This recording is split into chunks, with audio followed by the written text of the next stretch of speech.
It's Tomorrow News. I am Hena Talati. Storm brings strong winds to the northern Europe, killing 2 people and disrupting transport. A storm brought heavy rain and strong winds across the northern Europe overnight and into the Friday, bringing down the trees and prompting warnings of flooding in the North Sea coast. A woman in Belgium was fatally injured by the falling Christmas tree, while another tree killed a person in the Netherlands. The 20-meter Christmas tree collapsed onto the 3 people at a busy market in the western Belgium late Thursday, killing 63-year-old woman and injuring 2 other people. The Christmas market was immediately cancelled.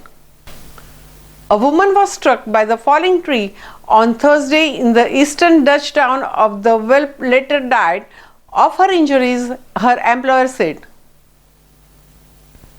Pre-Christmas rail travelers in the parts of Germany faced cancellations, delays and diversions. Routes affected included those from the Hamburg and Hanover to Frankfurt and Munich. In Hamburg, the Elbe River flooded streets around the city's fish market, with the water waist high in places. Authorities said the storm surge in the port city picked up Friday morning, reaching 3.3 meters or 10.8 feet above the mean high tide. Streets around the harbors flooded overnight in some Dutch North Sea towns, including Scheveningen and the seaside suburb of The Hague.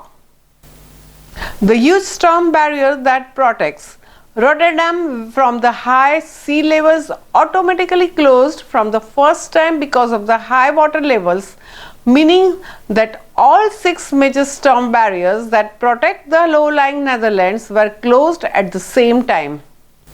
The nation's water and infrastructure authority said that was also a first time. By Friday morning, all 6 barriers were open again as the winds eased. That's all for now. For more news updates, stay tuned with us. It's Tomorrow News. For more global weather updates like this, subscribe our channel and hit the bell icon for regular updates.